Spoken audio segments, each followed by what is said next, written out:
So, this video is going to kind of give you a crash course in the types of angles that you can have when two parallel lines are cut by a transversal. So, first of all, where are my two parallel lines? Well, my two parallel lines are these orange lines. L1, L1, or my purple line, and L2. Okay, those are, I'm going to write it up here, parallel lines. Okay, and I'm going to use lots of colors because there's lots of things to cover in this video. So those two lines are my parallel lines. Then this light blue line right here, this is what's called my transversal. Okay, can y'all see that? All right, so that is my transversal. I'm going to write that over here. Okay, a transversal is just a line that cuts through other lines. Okay? A line that cuts through other lines. So it can cut through 3 lines, it can cut through 4 lines, it can cut through 1 line, but it's just a line that cuts through other lines. And in this case, it cuts through 2 parallel lines. Now notice, when I cut through those 2 parallel lines, it creates 8 angles. A, B, C, D, E, F, and G. Okay, it creates all these different angles. And what's really interesting about these angles is that some of them are exactly the same, and some of them are supplementary. Okay, this is another word that we're going to talk about. Okay, supplementary. Hopefully you've seen this word before. Supplementary simply means angles, 2 or more, okay, 2, 4, 100, however many angles you want, angles that add to 180 degrees, okay? And then you might have also heard of complementary. Complementary are angles, 2 or more angles that add up to equal 90 degrees, okay? So we've got supplementary angles. So some of them are supplementary and some of them are the same or congruent. All right, so let's go ahead and get started with the first type of angle. Okay, I'm going to do red for our first type. So the first type of angle that we can have is going to be called a vertical angle. Okay? A vertical angle is an angle that shares a vertex and are directly or diagonally across from each other. Okay? So share a vertex and are diagonal to each other. Now, in class, you have used patty paper to help you see that if you took this first top section up here, okay, A, B, C, and D, and you traced it with patty paper and then rotated it down, then you would notice that some of the angles on the top are the same as some in the bottom. But if you rotate A, B, C, and D on itself, then A is going to rotate to the position of C. So that means that A and C are vertical lines. Notice that they share this vertex, okay? Vertex meaning a point. They share a vertex, and they are diagonal to each other. Notice how they're diagonal to each other. Okay, there's other sets of other sets of vertical angles. Other sets of vertical angles would be B and D, E and G, F and H. Okay, those are all vertical angles to each other. So if E happens to be 72 degrees, which I'm just making that up, then G will also be 72 degrees. All right? And so on and so forth. Okay, so I'm going to erase all of my markings here so we don't get it confused.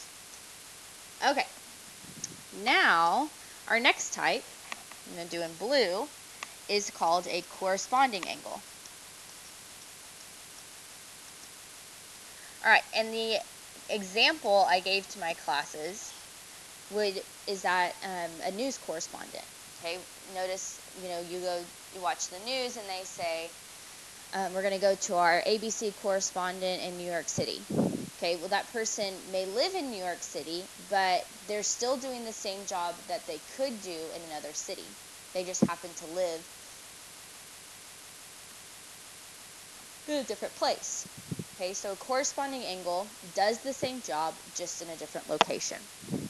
Okay, so notice that, again, going back to the patty paper example, if I traced A, B, C, and D, and I translated it, so I scooted it down, so all 4 of these angles get scooted down here, they would become these angles down here. So corresponding angles are same size, same size angles in a different location. And I'm going to put because of a translation.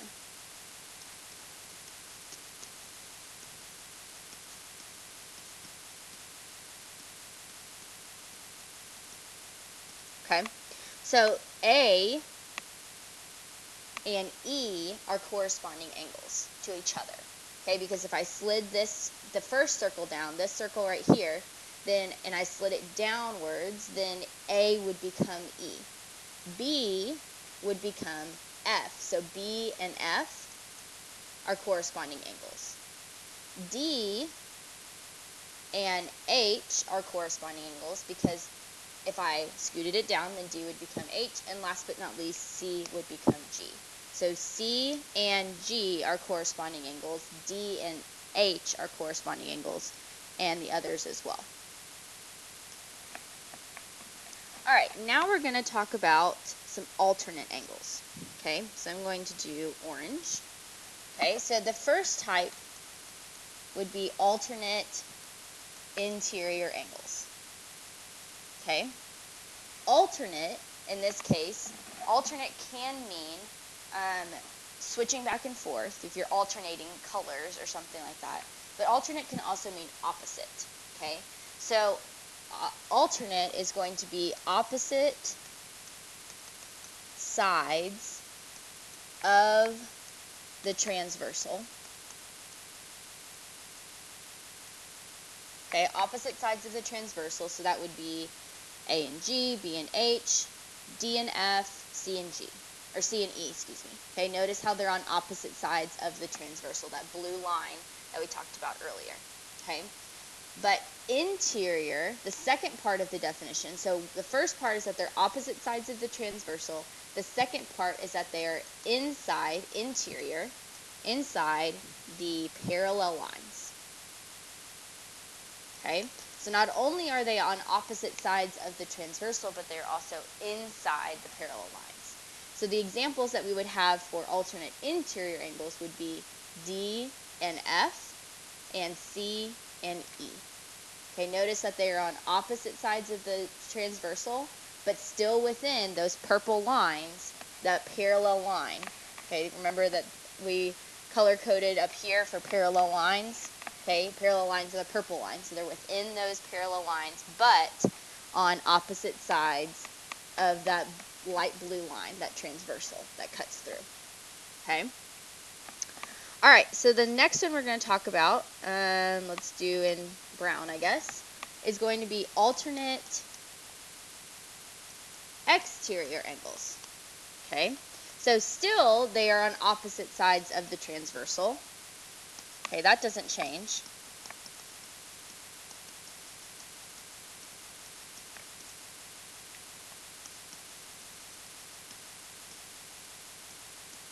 But now they're exterior. So instead of being inside the parallel lines, they're going to be outside the parallel lines.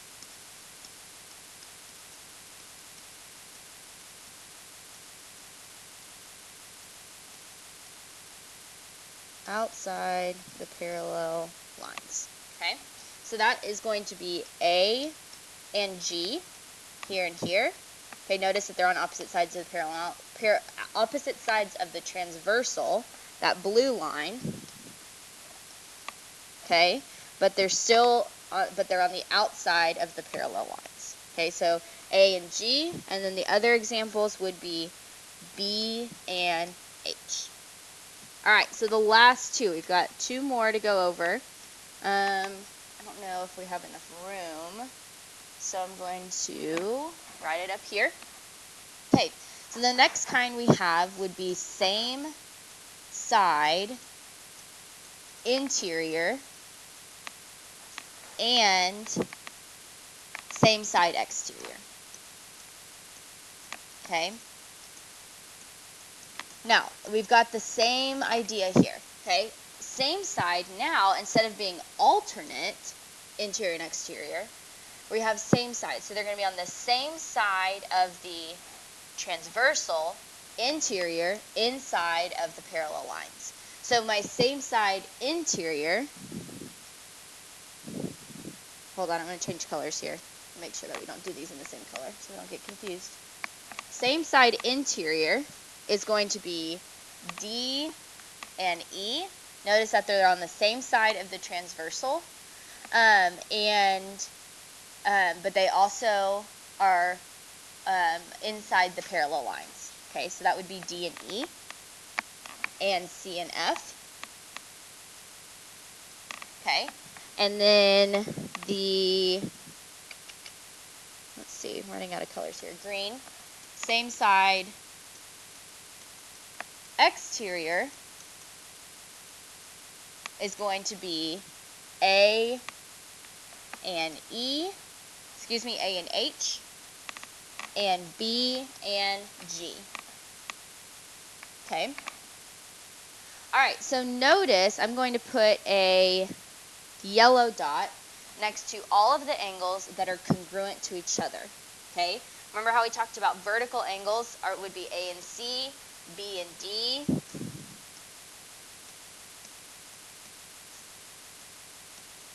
A and C, B and D, and then the ones at the bottom.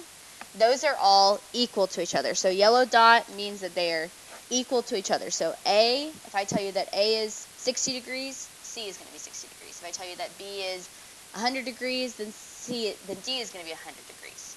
Same thing with corresponding angles. Okay, which makes sense because all I'm doing, remember, we took this circle and we moved it down to replace with these angles. So A became E, so it makes sense that corresponding angles are also going to be the same. Okay, same values. Okay, alternate interior angles, they're also going to be the same because think about a rotation. Okay, where we rotate this, so they're going to be the same.